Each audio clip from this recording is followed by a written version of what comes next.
Hey, everybody, welcome to the 142nd episode of Taps and Patience, the podcast that is kind of chilly today. I'm AJ with Subtract Manufacturing and Audacity Micro, here with Harrison from Precision Ingenuity and Ben from Precision Ingenuity. How you doing, guys? Doing well. Thanks for having me. I actually lied. It's getting rather toasty now because I have a space heater aimed directly at me. Oh, boy. Yeah, I go into Weston's shop whenever it's winter time, and he'll have a little space heater going right beside him, and he'll be like, "Hey, come look over at something on the computer," and I'll go stand by him for a second, and it'll be like, "My leg's on fire. I need to go to the other side." Lately, I don't know what it's been, but the floor has been like absolutely freezing, like through the ground. So with our heater, everything comes from the ceiling. So like I feel like the upper part of my body is like baking, and then my feet are freezing, and I just know where I can avoid that. Do you guys have any sort of like circulation in there besides the HVAC system, like a fan or something? At the shop? Yeah. Oh, you were there. We had that big fan. Do you have it on during heating, or do you turn it off when it's okay? It's always running. It's always running at a slow speed just to keep the air circulating. So, and go ahead. I used to do some freelance work for a company that made destratification fans for big areas and supermarkets. And so were you like was that like a competitor to the big ass fans now? Or? No, these were a completely different kind of fan. These were like kind of quiet, low speed fans that were designed to kind of beam the air down to just mix it up so that in the summer, the cold air, I don't know, whatever. I guess maybe the bigger thing is in the winter, getting the hot air down. Yeah. Yep. That was a fun company because they were one of those companies that has no system. They were very much a dungeon shop, and their engineer left on bad terms and wiped out all of their files when he went.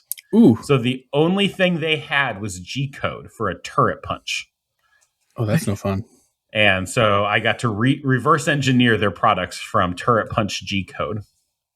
Oh man, is that like official machining vocabulary, dungeon shop? It's official Taps and Patience vocabulary. Okay. I think Harrison was the one that coined that term. Yeah. Yeah. Well, that's just funny because that's my first time hearing that. But so I'm like pretty naive with the whole industry. As far as when I came into it, I was pretty naive. But we went around, I've seen some other shops, and I started looking up pictures online of like what the average was. And I was like, I had no idea that it could be like this. Because it really is sort of like a dungeon. So I thought it was funny. I didn't know there was an official term for that. I mean, it's official on this podcast and nowhere else, but we'll just say it's official. It's official in my mind now. So we did a terrible job introducing you. Your name's Ben. You work at Precision Ingenuity. I think we got that across. But what's your role there? What do you do? How did you get there? Yeah, so I guess it could be a short or long story, but as far as my role, I work as a machinist technician. So Harrison and Weston have done an awesome job of teaching me all sorts of different things. They're teaching me the whole process from CAD, CAM, all the way to actually making the parts, pretty much every step of the way, which is something that I was actually not expecting. I was pretty much looking for a job just to like get my foot in the door of the industry. But yeah, before I'm actually a career software developer working in the games industry. So I started that when I was really little, about 11 or 12 years old. I got into it. So at that point, I got pretty decent at programming. I started on Roblox. I did it until I was about 17. And then at that point, after graduating high school, I moved into working self-employed in the games industry on Roblox. So I did that for a while, but I started getting a little bit tired of it for a few reasons. So I've always loved engineering as a whole, and I really wanted to get into something that I could use my hands more. So I started looking for a job to just pull on a whole career change. And I looked around nearby, and it turns out that Precision Ingenuity was really close to where I lived. And so I put in application, and a couple months later, they called me back and were like, "Hey, would you still be interested in having a job?" And I guess you could say the rest is history. So this is kind of interesting because we kind of have both sides of the coin of you coming to the shop and dropping off a resume, and then us eventually coming around to interviewing you. Was machining like, were you just looking for any job different, like, or were you like, I want a machining one, so I'm going to go hit up all the machine shops, or were you just kind of like, what is what jobs are available near me? You know. Yeah. No, I was definitely specifically looking for machining, and I actually hit up the other shop in the area, but I was looking around for a couple. But I've actually wanted to do machining. I've studied into it on YouTube, like self-study type thing, for about a decade actually. Since I was just in my low teens, I started getting interested in it, as well as mechanical engineering and just making things with metal. But all of it was purely in my head, as in I could learn things about it, but I never once had the opportunity to get my hands on a welder or a CNC machine, or even just a manual machine like a lathe or whatever it is. And so I never had the opportunity to actually put my hands on it, but it was a lot of that information was in my head. So around that time, I was starting to look for a career change. I was like, you know what? Why don't I give that a shot? Like, I've always been super interested in it. And so if I could find a place that was willing to take me in with no like formal college experience or anything, that would be amazing. And you guys were kind enough to give me a shot. So Well, it seems like it's worked out. I'd say so, at least for me. Yep. Ben has done a good job so far. Go ahead. So you had no prior contact with Harrison or Precision Ingenuity at all? You just dropped off a resume? Exactly. They weren't even hiring. No. That's awesome. I literally just walked. I was like, I can make this. I was trying to make a resume because I don't want to get into this. I was trying to think about all the things that are relevant, because like I work in software engineering and this is a different branch, but it's still sort of engineering. So like, what can I scrape together to put on a resume to make things interesting? And then I was just like, I've just got to hammer the point of I'm self-taught in all these different things, and I've been reasonably successful at it. So maybe if I shine the spotlight on that aspect of my career, then maybe they'll take me. And I guess it worked out because I know they had a few other candidates and they ended up picking me. So yeah, I'm very happy about it though. It's been an awesome time, and I'm glad I got the opportunity. I got to shed light on our side of that now. I want to hear this. I don't think you've ever told me. No, we haven't. So we've had a couple people that have just randomly walked in and handed us a resume, or their resume saying, hey, I'm looking for a job. And I remember when Ben came in and handed us his resume very well, because afterwards me and Weston sat down and looked at the resume, and I was like, oh man, this is awesome. This guy already has some software experience. Like, this could be like a really good fit, and we can teach him everything. And Weston looked at him, he's like, software development? We can't afford him. And so Weston's like, what? He wouldn't touch us with a 10-foot pole. I was like, I don't know. We should try. He's like, well, we can't even hire anyone right now. And I was like, that's a fair point. So I literally stuck his resume in my desk, and Weston was just like, he'll never come. I'll have to let him know that I found out that he had zero faith in me whatsoever. So, oh man, but no, it's been good so far. So, talk to me about some of your programming background. You were talking about doing work on, I assume, a Roblox game. Yeah, I am not deep enough into Roblox to know their terms. I don't know if it's a mod or a game or whatever, but. Right. Were you working for a company? Were you a contractor? Technically being self-employed but doing work for a company, or was it your own, game studio or whatever you want to call it?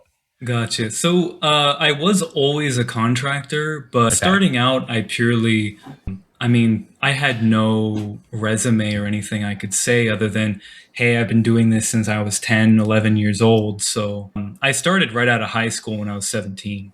So they see this 17-year-old kid walking around with no college experience, nothing, and it's kind of hard to find a job and market yourself that way.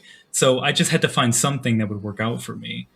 Uh-huh. And then I found a couple guys who were similar age who had studios. They were running actual incorporated studios. And so I started work making basically nothing because I had no props available, or how you'd say, I had no experience worth paying for. So they're just like, well, we'll give you a shot. You can come in. So that's how it started, making basically, pennies. But I kept alive doing other jobs and in person. My family had a business in the oil industry, actually. So I was used to working with my hands and I had all that going on. So it was pretty much just a side job at first. But by the time I was about 18, I was 18 or 19, I was actually contacted by some big YouTubers in the Roblox space. I had applied for a project they were doing officially sponsored by Roblox, the company itself. And so I ended up getting that job, and that was my first break, I guess you could say. I was able to live off of, it was a wage big enough for me to live off of, and I could start really collecting experience, finding mentors, and just working with people who were a lot better than I was at the time, or had a lot more professional experience. So from there, I just kept going one job to the next, pretty much about a year at each one. In that field on Roblox, in particular, the turnover rate is generally really high. So the companies on there generally churn through employees pretty quickly. It's just part of the culture because a lot of the indie developers like to bounce around. But yeah, I was no exception. So I bounced around a lot. I kept getting bigger and bigger studios. And then I think it was about 2022, 2021. I got a job for the top studio on the entire website.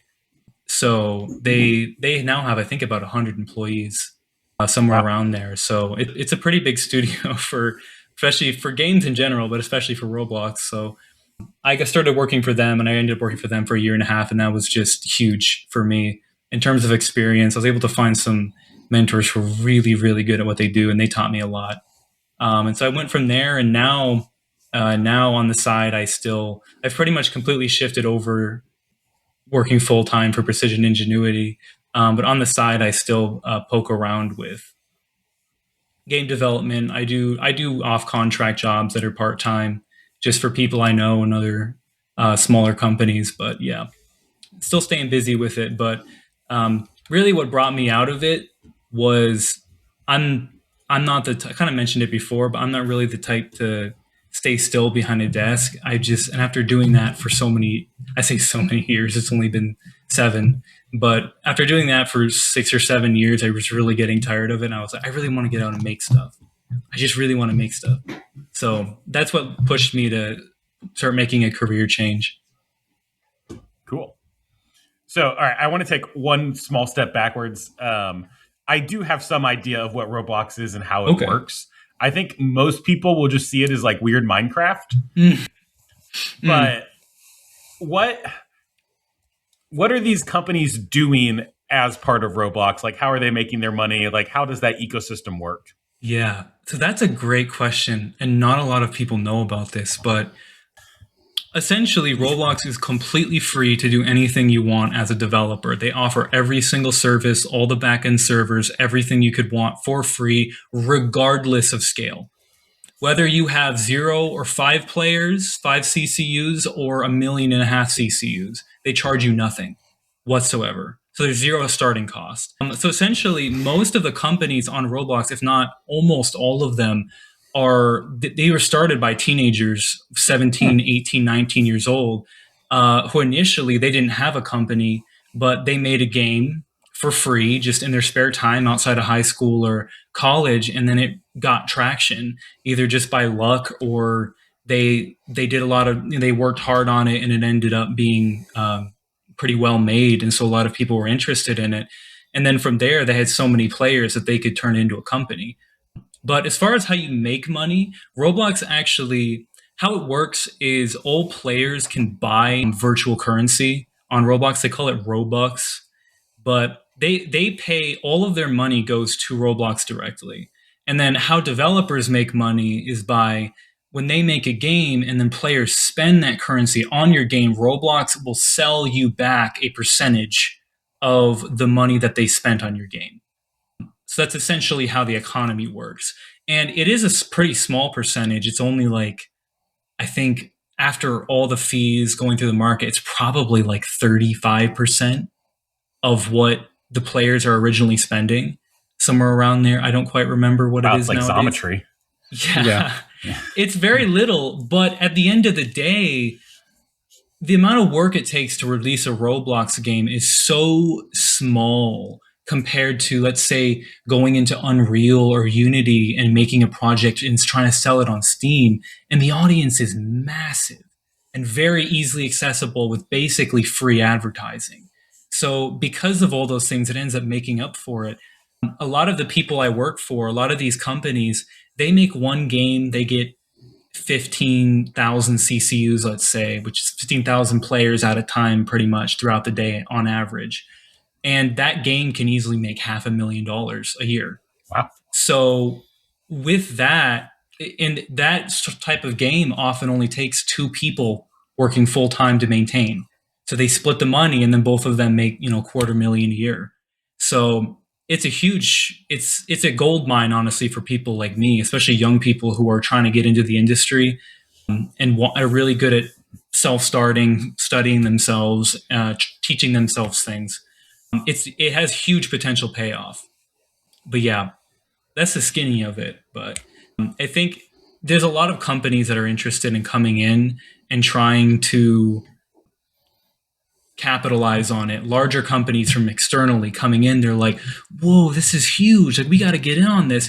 And then they come in and they try to buy out developers, like well-known ones in the community, and they try to start things on their own. But it's honestly, it doesn't often go very well just because of the cultural aspect of it. Because Roblox, like you said, most people look at it and you're like, what is this weird Legos thing? It's got like... that's what it looks like from the outside, but inside, most of the developers have played it since they were like 8 years old. So it's like probably part of their life, and they've seen the evolution. And so they're part of the culture behind it. Like, oh, what jokes are in the community? What do the players like to see? What is nostalgic to people on Roblox? And those are what really make the game successful. And I think that's been a big issue with companies trying to come in, and why individuals like myself have a much higher chance of succeeding. Interesting. So how was the skill transfer going from a job doing, game design and coding to making things? That's a good question. It was definitely a real challenge in a lot of ways. I had studied into machining, like I said before. So I knew a lot of like basic terminology for things. Like I knew what calipers were. I knew what a chuck was on a stuff like that. But making the transition, I'd say, what was the hardest part? Was it Harrison? No. He was a hard part, but not all of it. I think he made up about 70% of it, but I think the rest was no. Not really. No, he made it a lot easier, just with him and Weston both, with just being very patient, instructing me on things. But I'd say the biggest difficulty I had with it more than anything was the risks involved. Or is it risks the right word? It's machining, unlike anything I have ever done, is the potential for loss is so high, and there's so many things that you have to just do right, and you have to do them all right. And if you make just one little mistake, it can cost you big. That I've never had to be in an environment like that. And so I already always had the mentality, even in game development and programming, of trying to make things as perfect as I can, as clean as I can, even in places where people wouldn't see. But having it be like it's like this taskmaster above you, where it's like, if you make this little mistake or this one, you might be able to get away with it, but there's a pretty high chance that it's going to go wrong. And when it goes wrong, it can be pretty spectacular. So that aspect of it was definitely really new to me. But other than that, I wouldn't say I had too many difficulties. And I think having Harrison and Weston teaching me made such a big difference because they were very patient and they gave me time to like start on the fundamentals and absorb things. And they only had me move forward. They were like, are you comfortable trying this? And I was like, oh yeah, sure. I'll give it a go now. And I think that made a big difference for me. Yeah. Recompiling in the machining world is definitely a lot more expensive than Yes. the 3D printers have helped that some. At least if you're designing something. Yeah. No, I felt like I had to just recompile and start from scratch a few times with with a project I was doing. It just didn't at all go as I was expected in the machining world. Or something happened, and I'm like, oh man, back to the drawing board. But yeah, I haven't had to experience that much. What was some of the like you've watched a lot of YouTube stuff on machining? What was something about machining that you thought, that's going to be super easy, and then whenever you were responsible for it, all of a sudden it's like, this looks a lot easier than it actually is. Yeah. Something specific. I'm not. Well, it doesn't have to be specific. Sure. Yeah, but just like something in general. I would say it kind of ties into the like easily punished thing where if you get something slightly wrong, I think it was definitely the translation between the programming like in Fusion to actually running it on the machine and like what can actually happen when the machine's running versus in a simulation. Because I've always worked in a world that was purely simulation. And so you simulate it and you watch the simulation by playing it or whatever, and you're like, oh, this is great, this is fine, and that's all you have to worry about, done. But in this, it's like you have expectations and then you have reality, like what happens. So I think that this mill looks like it's moving at a very fine, slow pace. And then I put it in and realized I left the speed on aluminum when we're cutting like stainless or something. And then it just blitzes through and I'm like, oop, that is not right. I've had that happen a couple times. Thankfully, I got off easy in that case. But yeah, it's just that translation between, okay, well, I programmed it. Now, how do I make sure that simulation reenacts itself like in the real world as closely as possible? I feel like that was, I thought it would just like, you could just slap the stock in and it would kind of just happen. But I didn't realize there was so much into like, you have to, all the probing, checking offsets, putting it in the right spot. And while you're making the program, you have to think about, oh, well, practically, how am I going to work with this tangibly, like in the real world? So you can't just set anything you want. Like you have to put your origin someplace that makes sense that you can like actually find with the machine by hand rather than just setting it wherever. I think that was a big one for me. So what has it been like working for a small company like Precision Ingenuity that just really doesn't have experience with employees? It's been the best experience ever. I feel like the more you don't need to suck up to Harrison. I am not. I am not.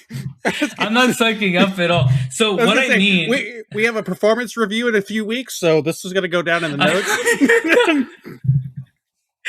No, so what's made it such a good experience is actually the fact that they're inexperienced, because I am used to working for small companies, right? Like in the field that I'm used to working in, but I feel like the more used to employees that companies get, the less value you have in their minds.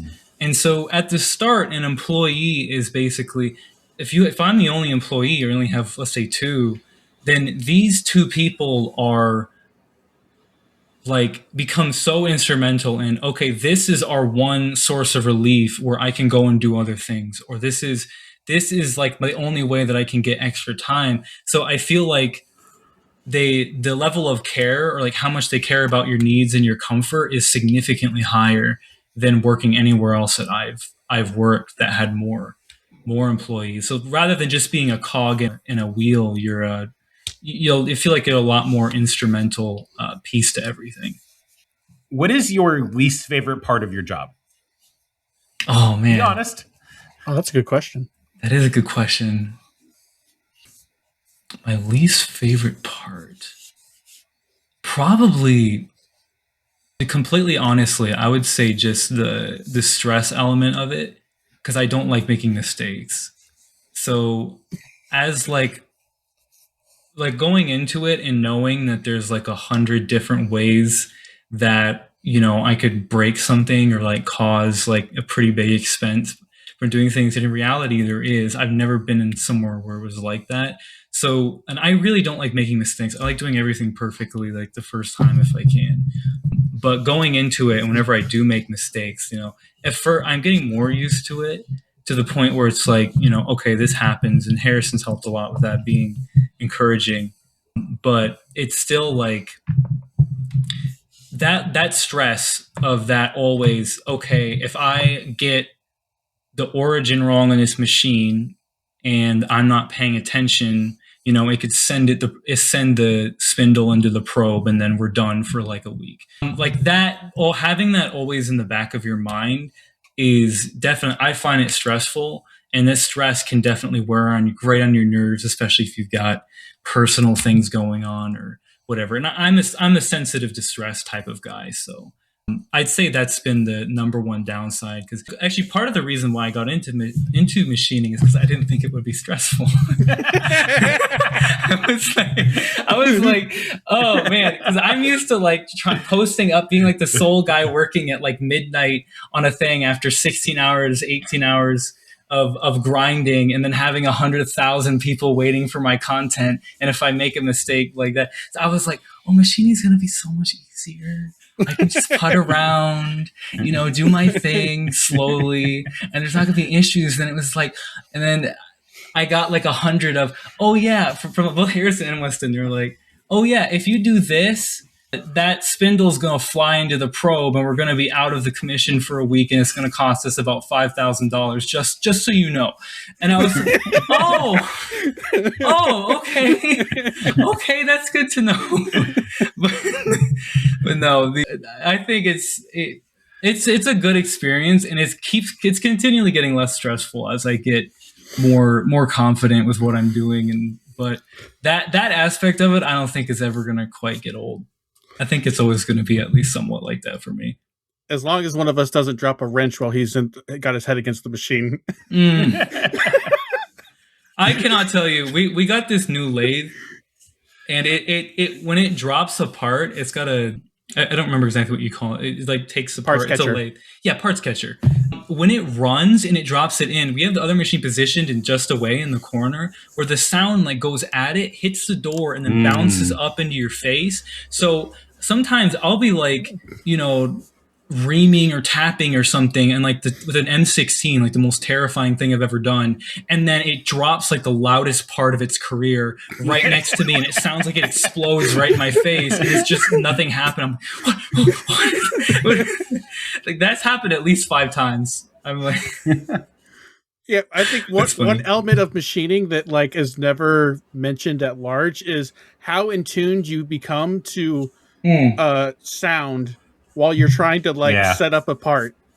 And AJ, you might not have this element as much being a solo guy in the shop, but like when you have 2 or 3 guys running different machines and you're in the zone trying to work on a part, and then a FedEx guy comes and throws a box on the table in the backside of the shop, and you jump out of your skin because it was at a critical moment.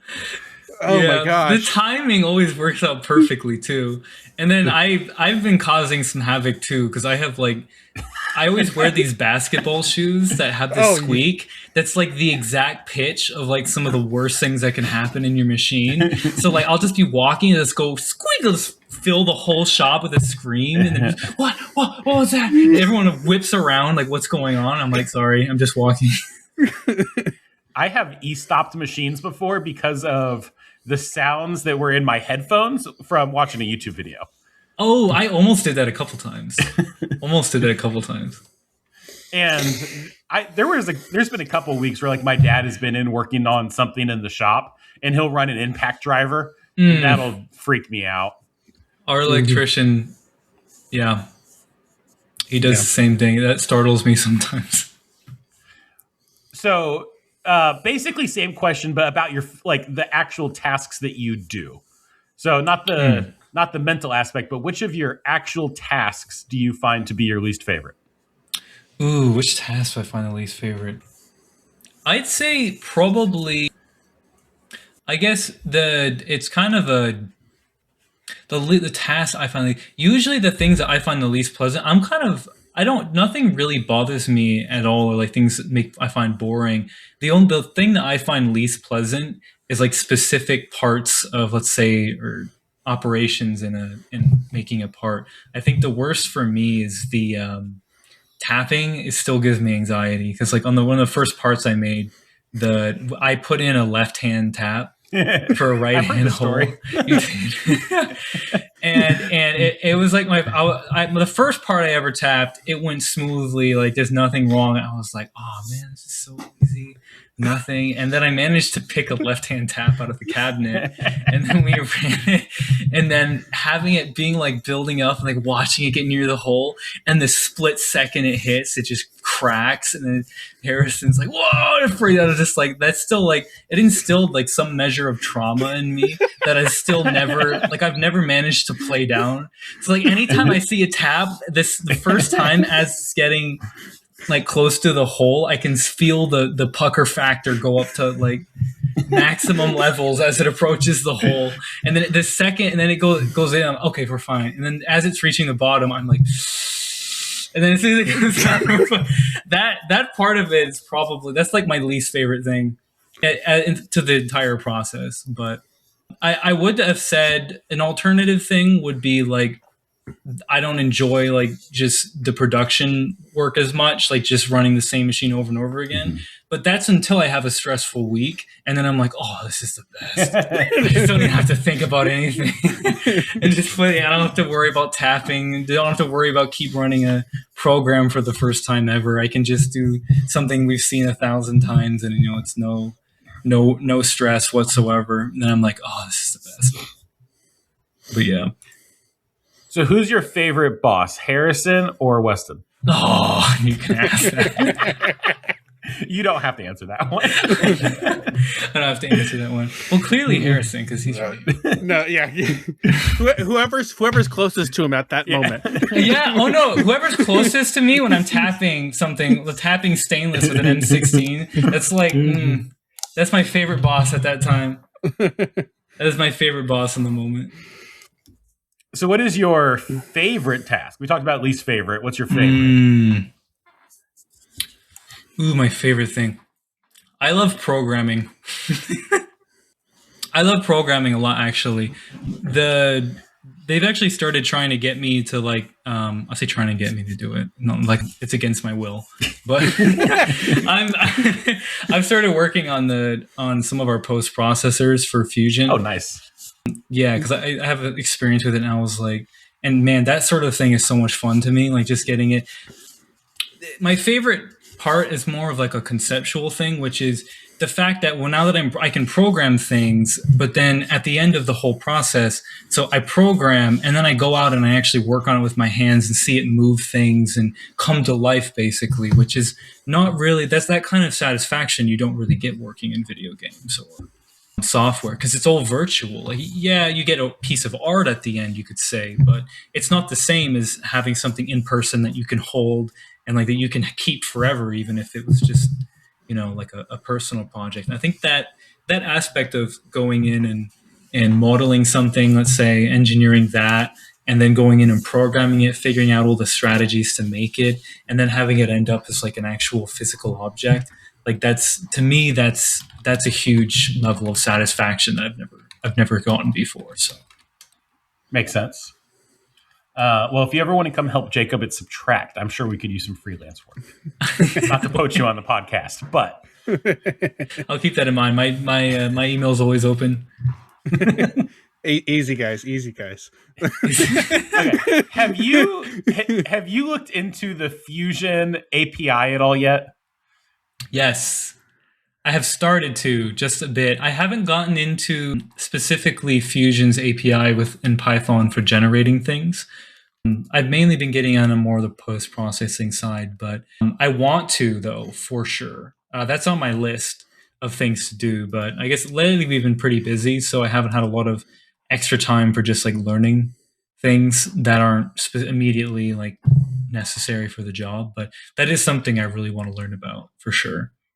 Well, my impression was that it was absolutely terribly documented, and I want to know if I'm just inexperienced, which I am. I have zero coding experience, or if it actually is just terribly documented. From what I've seen with the post processing, I went in and I was like, I was looking for sources, and I found the only source, and it was like this. It looks like a manual from like 1985 or something, and it's got like a. It's weird because the post-processing language is essentially a modified version of JavaScript ES3, which is like a really old version of it.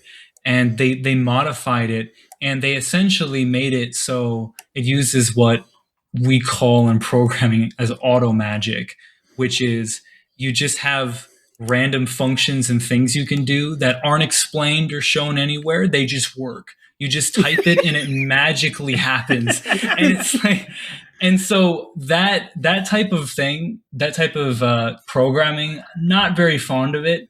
And pretty much the entire post-processing language is just auto magic.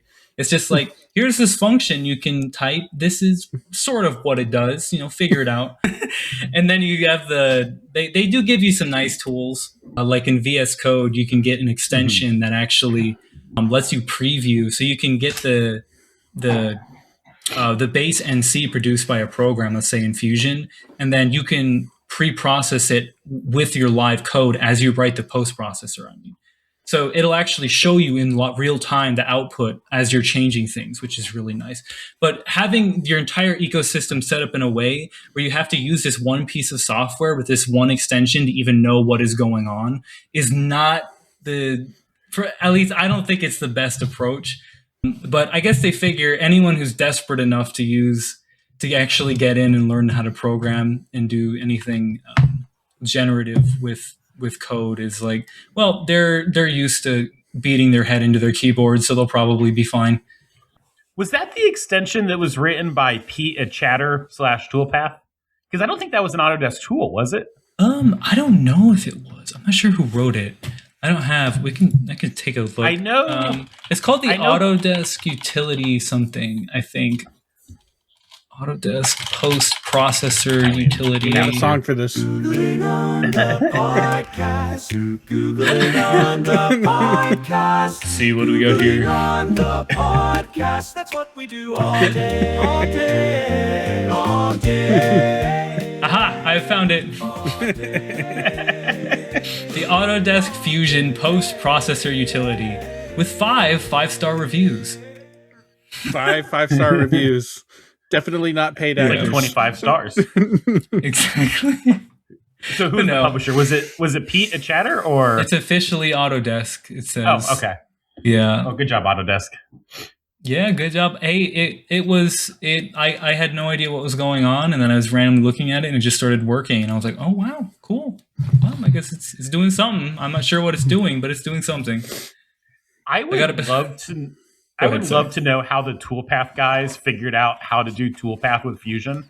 Because, like, when I was playing around with trying to get the API to do some of the stuff that I wanted it to do, and granted, zero programming experience. That was the first time that I got deeper than, like, our deep Arduino stuff.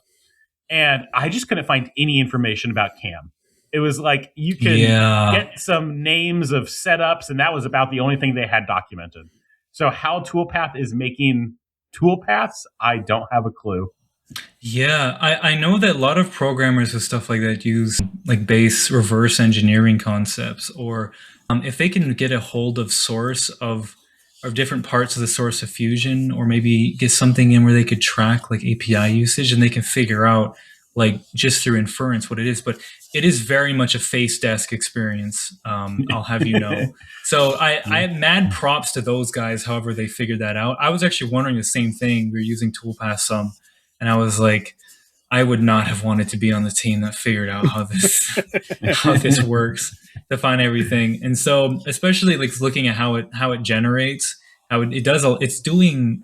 It looks to me like a lot of like meta style work, like in the background, like it's creating sketches and lines and all sorts of stuff, modifying it. So I hats off to them how they figured all that stuff out. But I'm probably not that smart, and I wouldn't like to try it myself. But I might be able to one day figure out some more of the API things, at least how to learn them, use them pretty well for some practical things. But so one question I have for you, Ben, that we haven't really talked about before is, what are your thoughts on us bringing in automation over time? As an employee, like as an owner, I know like the cost benefit analysis I have to do when deciding between, more employees or robots or what we want to go. What are your thoughts on it, as seeing how you kind of have seen us bring in some automation like the robot and the lathe? Yeah, well, honestly, I feel more job security from a robot arm than I do another human being, so I'm all for it. But no, joking aside, it doesn't. It honestly, I welcome it totally. I don't expect to have any issues where you're like, oh look, this robot arm is doing your job better than you. Bye bye. I don't think that's gonna happen. I'm not too worried about anything like that. I was a little worried when we set it up and you guys were considering naming it Ben 1. And then I was going to become Ben 2, the first robot. And then we have like other Bens on contact. So we're like, Ben was the guy setting up the robot. So he was Ben 2, and then I was going to become Ben 3. And then we had another one of our clients also named Ben. Then I was moving down to Ben 4, and I'm like... I don't like the Ben hierarchy unless I'm at the top of it, but so that was a little bit scary. That was a little scary, honestly. But I think it's gotten you've managed to defuse the bomb enough where I don't think my feelings of job security have increased somewhat since this thing. But yeah, as a whole, I actually welcome it. I think it's great. It makes I like I mentioned before, I'm not too much of a fan of the just production stuff, just doing the same thing mindlessly over and over again. So having robots that can do it, and then although they create other fun problems, but like debugging a robot arm is way more interesting than debugging why your chamfer is the wrong size. So at least that's how I feel about it. I think it's great, and I think I probably am going to develop as far as the employee equivalent of like first child syndrome. I feel like that's probably gonna show up at some point, and then we're gonna have the other employees. We're gonna have a middle child, and that's gonna happen eventually as we get a few more. But I'll always be the oldest. So hopefully, as we get more, you'll become the guy that'll be the trainer. So you'll be the big brother that'll go and beat up on them. Yeah, I think that's kind of fun to imagine.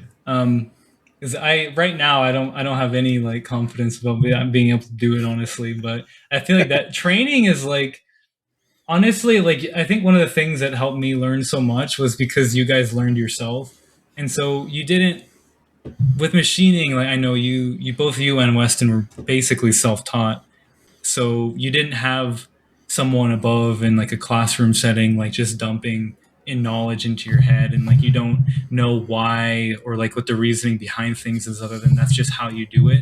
And I think having that experience of getting into it, and you guys talked about making, you've had some fails, some mistakes that cost you a lot. So yeah, so having that as a teacher has helped me a lot in developing, and I think it's going to help me. Probably having the same experience is going to help me teach people in the future as well. So I think it's a good thing. Hopefully we can accelerate your learning so you don't have to make as expensive mistakes as we have. Yeah, I think you've been pretty successful at that so far. I don't think I've done anything too tragic yet. Not we'll yet. Have to see. Not yet. let's knock on like all the pieces of wood. That reminds me that a really big mill that we have, that 3/4 inch one you're talking about it. When I was like, oh, look at this mill, it's like the perfect length for my job, and both you and Weston looked at me like you were like, and I was like, there's some kind of past here, some trauma, some beef. We call that the spindle killer. Yeah. Exactly. That mill has been responsible for 2 spindles. Yeah, and so I don't know if you'll believe me, but I've always wondered. So it sits in this own little black box, like the black box of like an aircraft crash, right? It's in a purgatory. box. Yeah, it's right across from my desk on like one of our workshops, completely away from the tool cabinet. And I looked at them and I was like, "Whoa, these tools look sick! They're huge. They got 7 flutes. Like what?" And I was like, "Oh, I want to use these someday." When I came in and then I look at them and then Weston and they're sort of like, "Oh," and I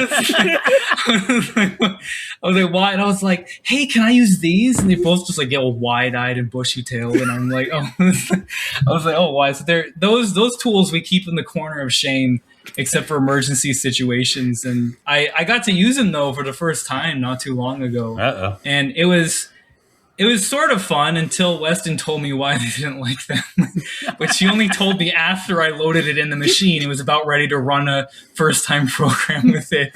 It was like, yeah, that part cost us, $20,000. Oh, I wish I knew this earlier before I decided to use it. Did you put it in the VF or the Doosan? The Doosan. It was in the Doosan. Oh. that end mill has only run in the Doosan at this point. Ironically. So. Yeah. Oh man. It was pretty scary, but it seemed to have worked out okay. But the second I heard that thing when it started cutting, I was like, "Oh, I think I get it now." Yeah, you've heard of the $1 million man, or what was it, the $6 million man? That's the $40 million, or that's the $40,000 end mill. We should auction it off. That's the spindle killer. Well, speaking of people that have probably killed spindles, we have Patreons, and we wanted to thank our Patreons. Hey. They include, but are not limited to, Josh at Leighton Machine, who's a new Patreon. Milan Y, who you still haven't told us how to pronounce your name, so I will continue to push it. Devin C, Alex at Mill City Roasters, we're officially out of your coffee, sir. Christian O, Stephen M, A Dead Horse, Daniel R, James at Moultrie Made, Ryan Estrada Manufacturing, Austin W, Kyle at Kursk Machine, Devin at Sinister Machine Works, Cam S, James N, Ben at Prickly Pear Prototypes, Shep at Alderson Prototyping, Jacob is on Precision, Jason S, Joshua H, Christian Z, Freaky Climber, Prescott at 1Z, 2Z Systems, Trey V, Alexander B, Scott Design the Everything, Jamie at JSpec Engineering, Chris at Zyke Precision, EJ at Nocturnal Welding, Chris at Thought Bomb Design, and as ever, Jake Brownson. And if I didn't say this earlier, we have a new Patreon, Jake at Leighton Machine. No, we have Josh at Leighton Machine. Thank you, Josh, and not Jake. We appreciate you guys. All Patreon members, whether you pay anything or not, and yes, you can sign up at a free tier, get access to our weekly Q&A, which is a little bit limited because I didn't this week because I didn't tell anybody we were recording on Sunday instead of Monday. All paid members get access to episodes like basically the minute they come out because Jacob stays up too late. And is there anything else I say in this? Oh, this is your last week of the podcast being on the Audacity micro channel. Next week, we're going to the Taps and Patience YouTube channel. So go subscribe over there. Jacob will put a link in the description, and all new episodes are going to go over there so that my channel stops being so cluttered. First question, Christian O. For Ben, what resources do you often use when you have questions? So pretty much the number one people so far, I've never ran into anything that Harrison or Weston couldn't answer. But I guess whenever those times come up, we started using, like for programming questions specifically, more specifically, we started using AI actually, just asking ChatGPT. And it's honestly been pretty useful, though you have to take everything with a grain of salt. But as far as learning, having mentors is always been like the most important thing. I feel like you can go online and look up articles or go into a class all day, but I think there's having that one-on-one, like, being able to ask anything you want to a person who has a lot of experience and having them give you a specific answer. There's never anything that can replace that, really. So for me, it's been mentorship for sure. And for me, it's always been like, did you try? What did you think about this on your own? And Ben does a really good job with this, to be fair. So, like, I've taught and had students in university and taught them CAD CAM stuff. And my biggest problem with them is they would always look at a problem and they would just stop once they figured out, once they didn't know the answer, they wouldn't do anything else. Ben has done a very good job of at least sitting down, trying to work through the problem, trying to come up, like having something that's really specific and it's not just a general, what do I do next? With your hands up. And so his questions that he brings to us, it's like, that is an excellent question. That's very specific. Maybe a little too specific sometimes. No, it's good because being able to identify something as specific as the problems that you usually bring us is a sign that you're doing a very good job of thinking things through. Oh, thank you. That makes me happy. All right, next question for Harrison. This is also from Christian O. How do you judge Ben's performance as an employee while keeping in mind he's still fresh to machining? It's easy for us because we are self-taught, as Ben said. So like it's like looking at myself when I started with my Tormach in the garage shop and I knew nothing. Ben has a very similar mindset to me and Weston, and that's partly what makes him such a good fit, is that it's looking at ourselves a couple of years in the past. And so we can see all of the common problems that he's going to run into before he hits them. And so we try to plan out parts for him that are right on the edge of his current capabilities to where he will run into problems that will make him stumble but not fall. So, and it's worked out really well so far. Like in the very beginning, it was just block with holes, or the simplest of parts that we could find, or not even that. In the beginning, it was just this is how you load a part, this is how you hit cycle start, this is how you check this is how you check that, and then getting him loading parts and getting comfortable hitting the start button, walking him through programming, and then getting him to, go single block line by line, watch the tool go down. Is the origin in the right location? Like just all the stuff that you have to learn, and just pushing him right up to that limit, and then just letting him kind of hang out there for a little bit before we push him to the next one. For all, again, Christian O. Christmas time is typically a time for family and presents. So how do y'all spoil yourselves?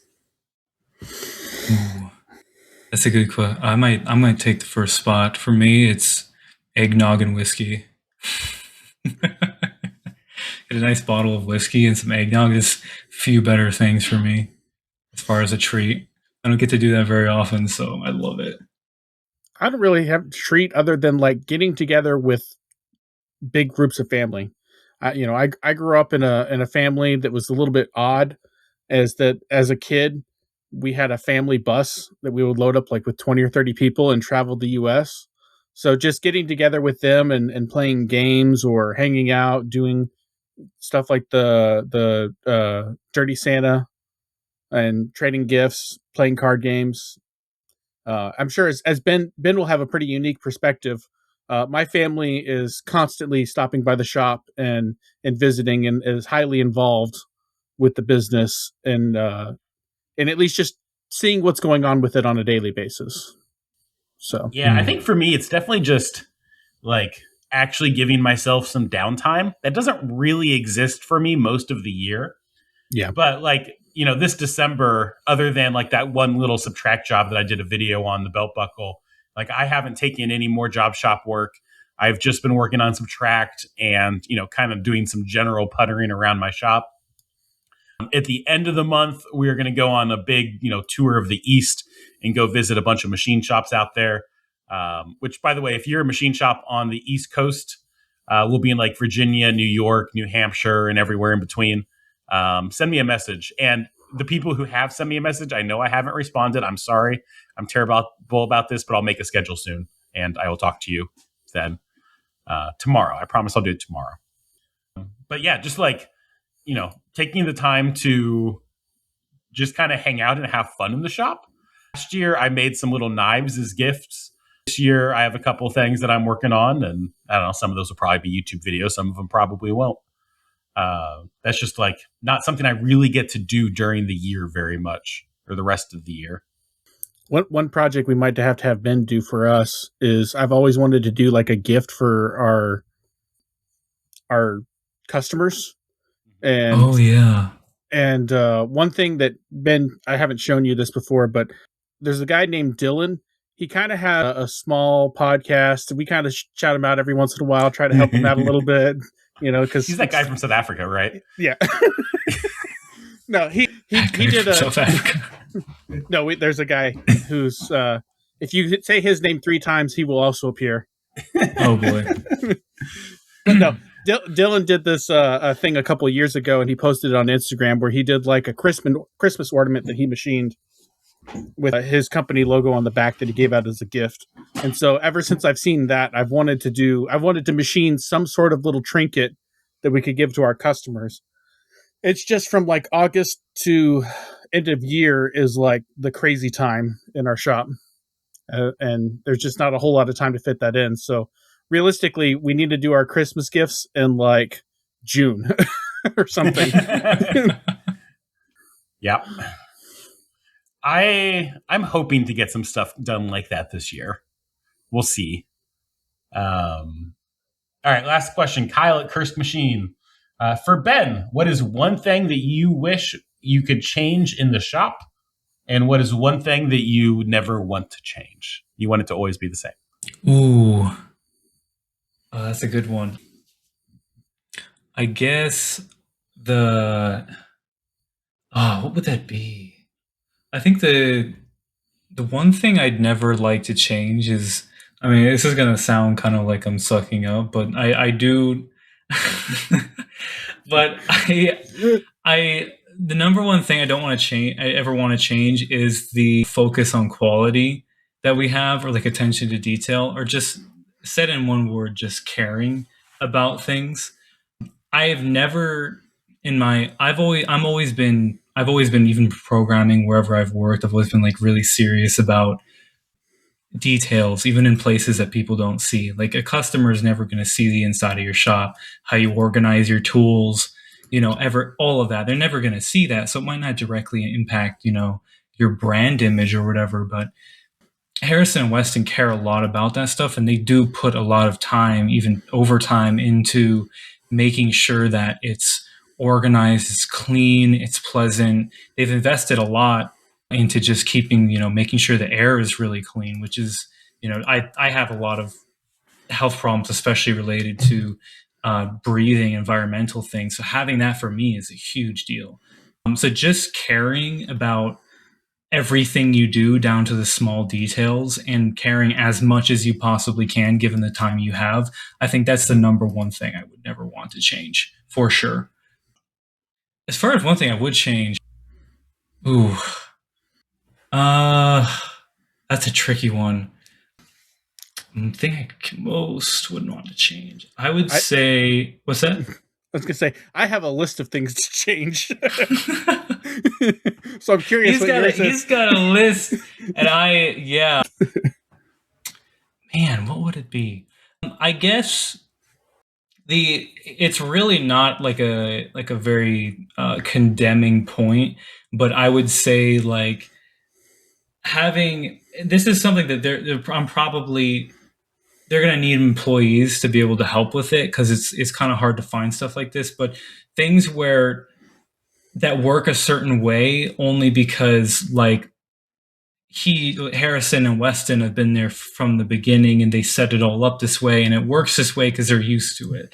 But then I come in sometimes and I'm like, learning this system, I don't have any context for any of this stuff.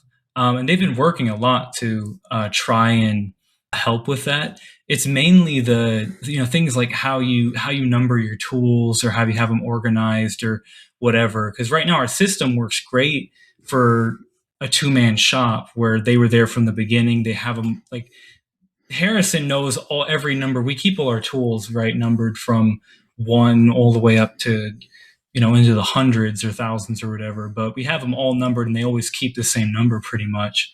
But when you're swapping them in between, I have to memorize like what every tool is, sort of. Not like explicitly, of course, but I get into it. I'm like, what tools do I use for this again? Like I change materials and I'm like, is it like 49, 172 or what? It's like that part of it. It makes it more difficult. I do understand the reasoning behind it, but I think coming up with systems that are like better where you could set someone up who had no like who wasn't there from the start and have them be able to just go for it and like quickly memorize everything they need to know. I think that would be the biggest thing I'd change. But getting into like getting the newbie mentality back, I think could be pretty hard sometimes unless you have one available to like pick their brain. But yeah, I say that would probably be it. Yeah, our tooling library is definitely the weakest link that we have for like a new person coming in. It is the most archaic thing in our shop. Because you just use random numbers essentially, right? Yeah, it's first in, first out, kind of like when we get a new tool. That's really not terrible. Numbering tools is kind of its own thing, but like basically you can try to make the numbers mean something, or you can just make them completely random. If you're completely random, then as long as you have a good resource to figure out what tool's what, you're fine. Yeah. The trying to make the numbers mean something is really good because you don't need that resource. But also there's always going to be holes in it, and it's going to get overly complicated if it tries to fit every solution. Right. Yeah. That's what's kind of the tricky thing about it, I think, even coming from like a programming perspective, you run into that kind of problem all the time where it's like for one person, it's like, well, I'm the one who wrote this code, let's say, so I know how it works, like in and out. It doesn't cause me any issues, but if someone else comes along, it's like, what? Why is this way? But which like, that can happen, yeah. One thing that could definitely help with that, and I think Fusion just came out with a new update within the last couple months, and I haven't played with it, but I've seen it, is the ability to sort by material type whenever you're programming, and like sort because like they now have it in where whenever you're setting up a I want to say template, but that's the wrong word. A speed and feed. What's the word I'm looking for? Preset. When you're setting up a preset now, I believe you can select what material it's for. In Fusion. Oh, that'd be great. We're confirming this live because I'm pretty sure that they just added that in recently. I don't know if that's true, Harrison. I think it is, or maybe it's on the Insider program. That's possible. You can set the material the tool is made out of. No, if you go to the if you go to the I don't have Fusion pulled up on my personal computer here at the house, but it might be something in the Insider program. But I saw something, and I'll try to confirm this later, that it said something about on the presets you could select what material it was for. Oh, that's cool. Because the way we've go ahead, the way we've solved this problem, and it kind of Toolpath forced us into this solution, is we have different libraries for different materials. Yeah. Well, ferrous and non-ferrous. And then we have what we call our swing tools. Basically, anything that we inventory, we have a naming system for those. And then all of the random tools, those just get random numbers assigned. Yeah. Well, sequential numbers. Yeah, the tooling system is, no matter which way you slice it, it's a simple. It looks simple from the outside, but once you start getting into the details, it's a pain in the butt. No matter which direction you go. Yeah. Any quick shop updates before we wrap up here? Friday was horrible, at least the second half. What happened Friday? Our lathe went down. Big lathe or old lathe? New lathe. What happened? Our bar feeder pooped out on us in a way. It barfed. And the bar feeder barfed. It's kind of locked out. So what happened is we're setting up a new job on the lathe, and it's our first one with live tooling, and we got it working really well, but we were doing it without the bar feeder, and we were just loading in one bar at a time. And Weston's like, hey, this is one that we can use the bar feeder on. The material's nice and straight. Let's get it working with the bar feeder. And so I spent most of the morning getting it set up to where when it loaded a new bar, it would spit out the old bar into the parts catcher and drop it in out of the way so it wouldn't just drop into the tray. The Doosan guy recommended it because he said over time it can damage your way or your way covers just hitting it. And then I did a couple other things like when it loads in a new bar, we can have it push past, and then it'll come down with the turret and push it back to the right distance out. Even though the bar feeder should be accurate enough, the problem that the bar feeder tech told us is that sometimes if it ever gets a little bit stuck and then it gets pushed, it can bounce way out further than it intended it to, and the bar feeder doesn't know that it did that. Yeah. And so anyways, I did a whole lot of work basically setting up all the safeties to use the bar feeder. And then I wrote a new program for the bar feeder. Like I set up a new part file on it, and we went to go load a bar and it wouldn't load the bar. And it turns out that the bar feeder, you have to put in the diameter of the material that it's loading. And this was 5/8 inch material. And when they set up the bar feeder, they didn't set up the travel range for it to go to be able to handle material that small. And so it was a 1/4 inch low. And in the process of figuring it out with the tech, we got the bar feeder into e-stop. And a little bit of backstory, when they set up the bar feeder, the controller for the bar feeder was on the right, and it interfered with the lathe, so the guy moved it to the left. And when he moved it to the left, at one point it got stuck in e-stop because there was a loose wire. He thought he fixed it, but in the process of me getting it set up, I found that loose wire again somehow. And so now the bar feeder is in e-stop. And the problem with that is that it is tied into the circuit electrically, and you can't disable it in the controller. And so now the machine is basically locked out. And even if we were to disconnect the bar feeder, it's looking for a physical connection for that e-stop circuit because it's a safety feature. There's nothing in software that we can do to get around it. And then today, Weston was on call with one of the Doosan techs, and he was able to get walked through on how to disconnect it electronically. I don't really know what all he did, but he had to do something in the electrical cabinet, and they got it switched enough to where he could use it without it.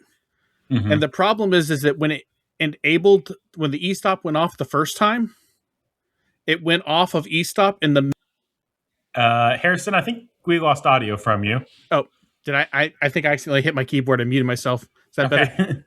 Sorry. I can hear you now. Whenever it was milling, that I accidentally triggered the e-stop in the middle of a milling cycle.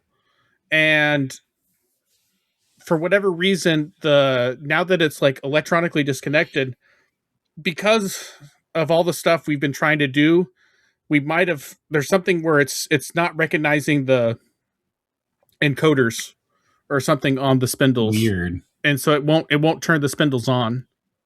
And so we have a tech coming in tomorrow.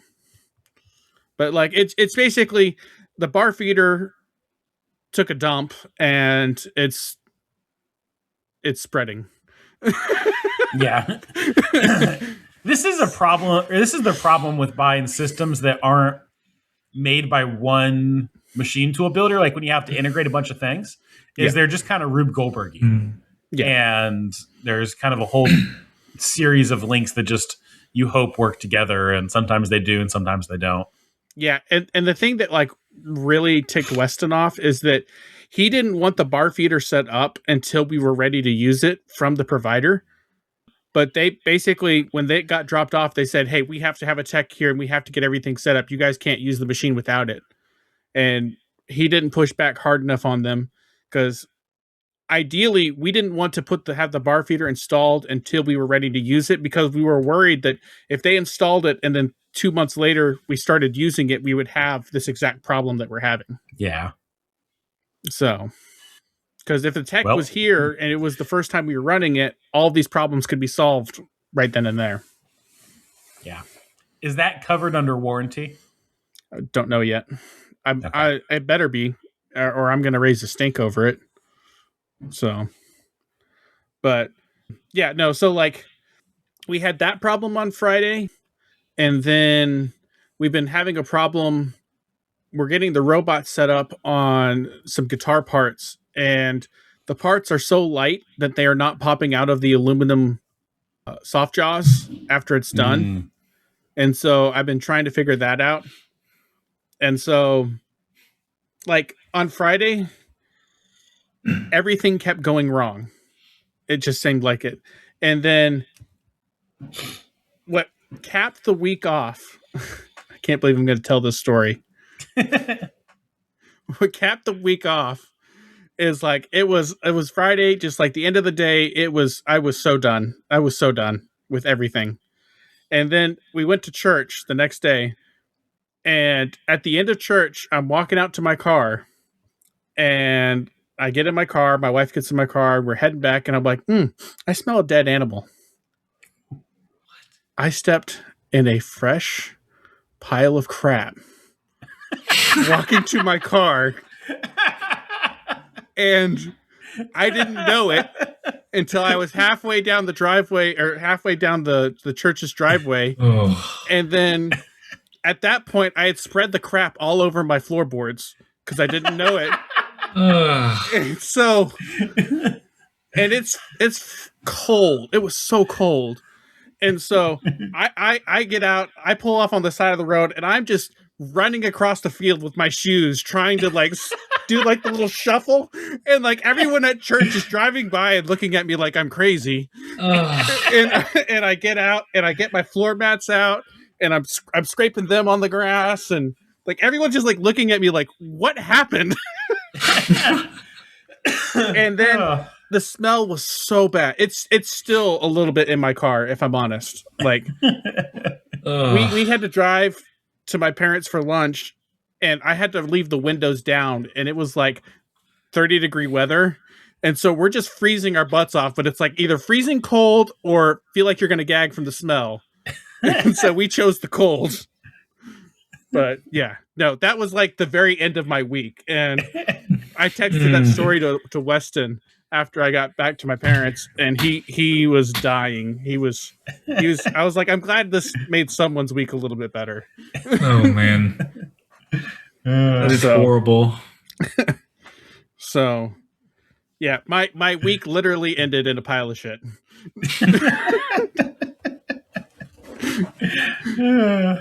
So anyways, that can be the podcast, song at the end, I guess. Yeah, Jacob, please make this a song. Yeah, which by the way, AJ, I shared your mouse song with oh yes he did. Yes he did. Ben was so confused. I never thought I'd hear like a folklore song about a mouse committing suicide. But now you have. Thanks, Jacob. Oh man. Well, on my end, Subtract has still been going crazy. So we did like 45% of our annual revenue in the first 14 days of December. Oh, nice. Which is actually interesting from a tax perspective because we're cash flow positive. Like we take payment before we pay our shops. So if we're not careful, we're going to have a whole bunch of, and because of the nature of our business, like, most of the money goes to the shops. And so if we get a $10,000 job, it's definitely not $10,000 worth of profit. Unless we get paid in December and then pay our shop in January. Yep. So I think we will be fine there. I think most of the parts are going to ship before the end of the year, but that was just kind of an interesting, like, oh, this is a thing I need to think about right now. SERP had a new release today. Jacob sent me a patch log, including a video walkthrough, which was kind of amazing. Oh, wow. I didn't watch it, but it is amazing that it exists. I'll watch it after the podcast. Amazing video. Didn't see it. We added the toolpath banana to our part previews. Oh, that's which awesome. is awesome. So now when we post the jobs on our job board, they come complete with the toolpath banana, and it does have the toolpath logo in it. So it's the official stamped toolpath banana for scale. I think he did a bunch of bug fixes. Like we had this bug fix where you couldn't use our quote calculator more than once. It wouldn't update the second time. So he fixed that. And now SERP knows the size of the parts right off the 3D model, which is a nice convenience. And then there's a whole bunch of just like small improvements and quality of life stuff. Like another issue we had is once you moved a quote from being a quote into a job, we couldn't see the drawings anymore. They were like in the database, but there was no button to get them. And we can now see our drawings in the orders page, which is nice. So Subtract is doing pretty well. Other than that, I've been making videos. So I've spent pretty much every day recording videos. I'll have another one finished up tomorrow on something that might be a gift or might be a product, depending on how the reaction is. And that's pretty much it. I took a day off today. We got stuck in Indianapolis overnight because we had a decent storm go through. And for some reason, I don't know what it was about the storm. It really wasn't that bad, but it seems like the city handled it rather poorly and the roads were just miserable. So it was only like 6 inches of snow, but I've seen it better when we've gotten 16 inches of snow. So I don't know why the roads were so bad. When we drove down to my parents' house, what should have been an hour drive was like 2.5 hours, and we saw like 12 wrecks. So we decided to not come back that night. Hey, Ben, do you have any questions for AJ as a different shop real quick? And a software company. Oh, you do software as well? Okay. Well, Subtract is essentially a software company. Gotcha. Just be thinking of something real quick while AJ's finishing up his stuff. Okay. I know nothing about the software, if that wasn't clear. I have a Jacob for that. So, and so you got end of year videos and potential product gift. While he's thinking about that, what's the story behind the hot glue gun, Harrison? Oh, yeah. So when we were first getting started and Ben was kind of learning some of the machining stuff, we had an instance where we had to do a part that was super glued. And so Ben's introduction to AJ was a YouTube video on how to do the super glue method. And so that's not what I meant, but it ties into this. It ties into this. And so in that process, Ben just found out who AJ was as the guy that I co-hosted it with the Taps and Patience podcast. And ironically, the same day, AJ sends me a hot glue gun, which completely threw me off because we've been talking. Christmas. Yeah. Merry Christmas. As my Christmas gift, because AJ was blown away that I've never used hot glue to secure a part. It basically holds my shop together. Yeah. And so I'm going to have to try out a new technique with hot glue. And it showed up at our house, and my wife was so confused when it showed up. And honestly, I was too for a hot minute. The package with my name that I had not ordered, and then there was a hot glue gun in it. So, yeah. We were talking about hot glue guns, and I asked you which kind of batteries you used in your shop. Milwaukee. I thought it would be fairly obvious, but yeah. No, it made sense once I figured it out, but like it was super confusing for like 10 minutes. Did I ever tell you about the time where we were talking about probably some fixture for Design the Everything on the podcast? And then like we released that episode, and then 2 days later I had a pack of helicoils show up. with like no note, no name. It's like, who sent me these helicoils? I used them, and thank you, whoever you were.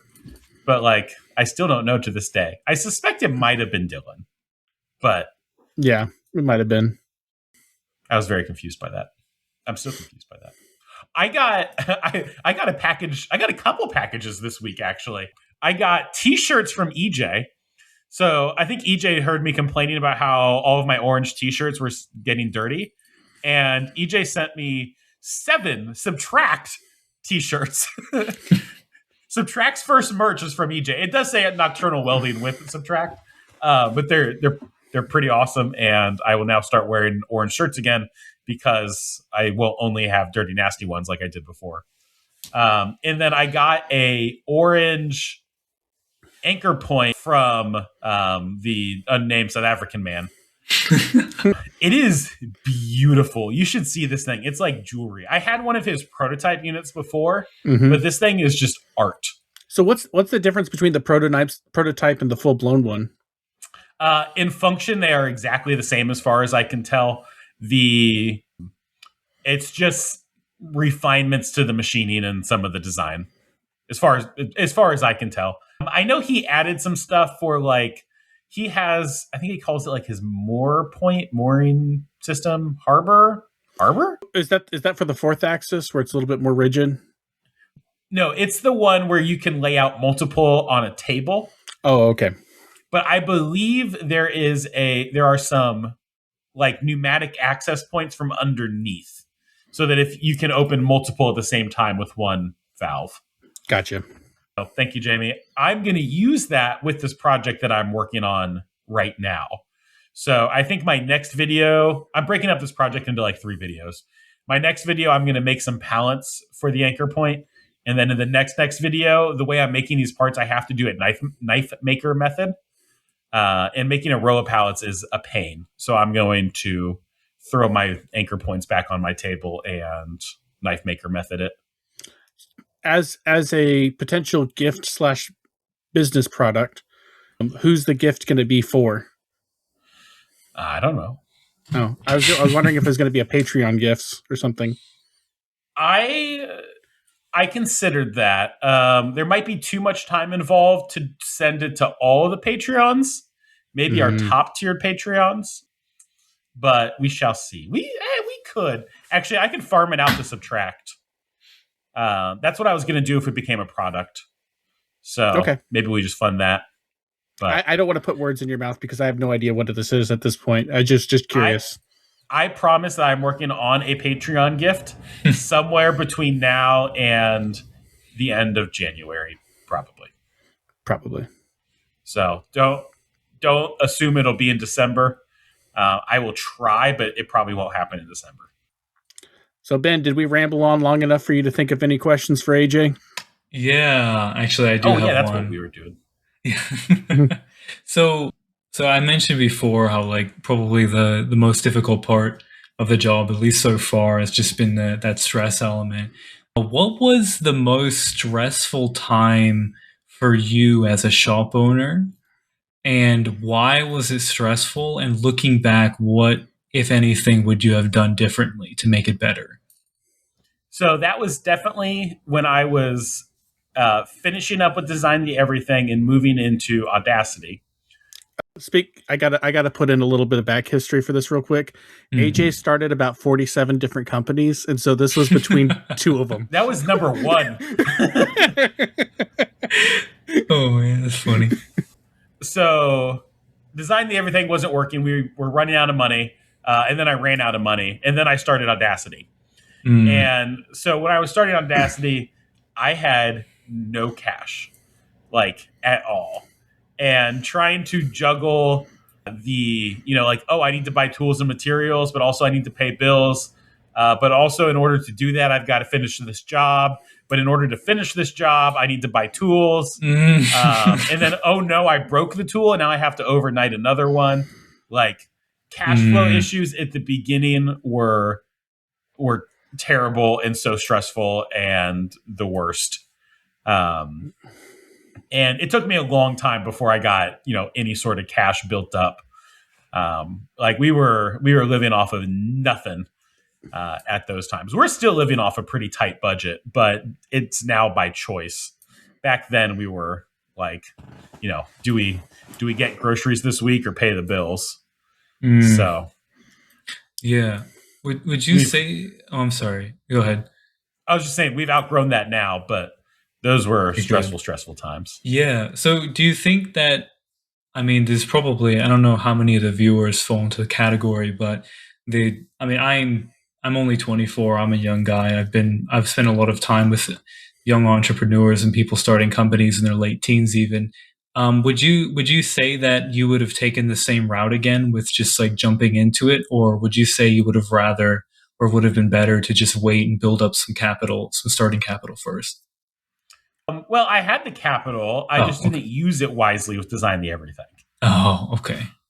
That being said, the lessons I learned were probably worth it. And, with this, like, if I could go back in time and do things differently, I would. But, like, I don't really have any regrets about anything I did. Because I was, I knew what I was. No, I did not know what I was doing at the time. I was making reasonable choices for what I knew at the time, even if they were wrong. Right.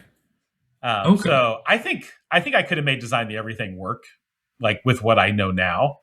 But I don't think anything I would have done would have made it work at the time because I didn't know better. So I don't know. It's all part of the journey. Yep.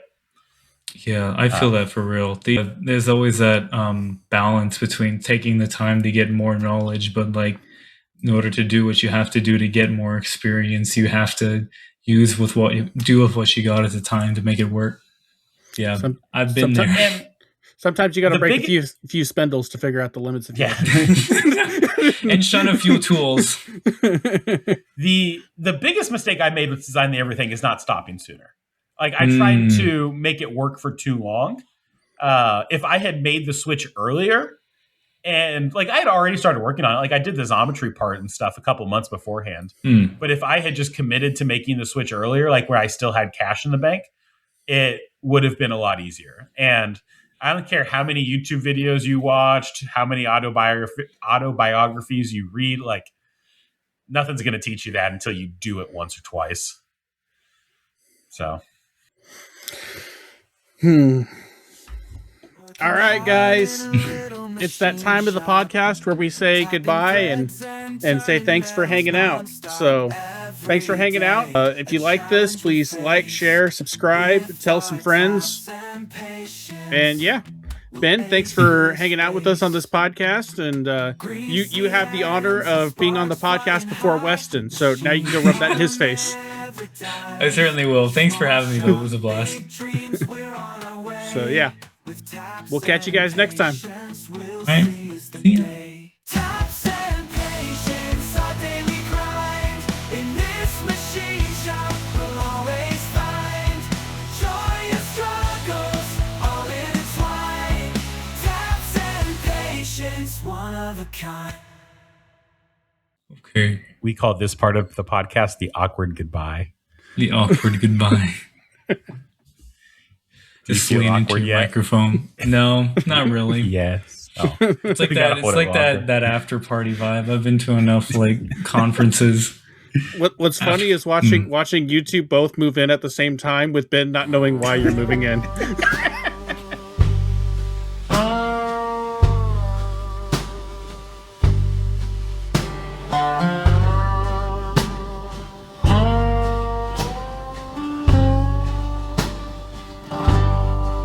Friday evening, week beat me down. I was done. Head to church Sunday, try to turn it around. Service ends, walking out to the parking lot, stepping something fresh. Didn't know what I got. Hop in the car with the wife, buckle up tight halfway down the driveway. Hit me wrong, smell tonight, dead animal vibe. No, worse than that, I'd smeared it everywhere on my floor mat. Pulled over quick on the side of the road, cold as hell, 30 degrees. Story unfolds, kick off my shoes, shuffle, run through the grass. Church folks driving by, thinking what kind of ass. Scraping mats on the ground, trying to clean the mess. Smell so rank, lingering, no success. Drive the parents for lunch, windows cracked all the way. Freezing our butts off, but gag, no way am I weak. Literally ended in shit, pile of crap on my shoe. That's the hit. From the church lot to the field, what a trip. Spread it in the car, had to flip the script. Cold air blast and smell trying to win, but I chose the freeze over throwing up again. Ended in shit, yeah, that's my tale. We capped off epic fail.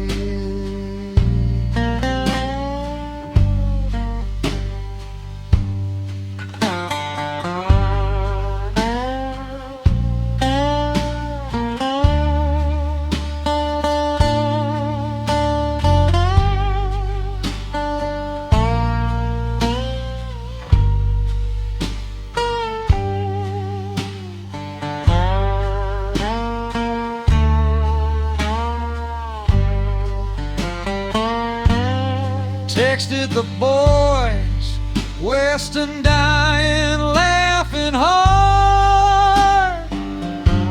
Glad my pain made someone's week less scarred. Looking back now, it's funny I guess, but in the moment, pure distress. Yeah, my week literally ended in shit, pile of crap on my shoe. That's the hit. From the church lot to the field, what a trip. Spread it in the car, had to flip the script. Cold air blast and smell trying to win, but I chose the freeze over throwing up again. Ended in shit, yeah, that's my tale. We capped off epic fail.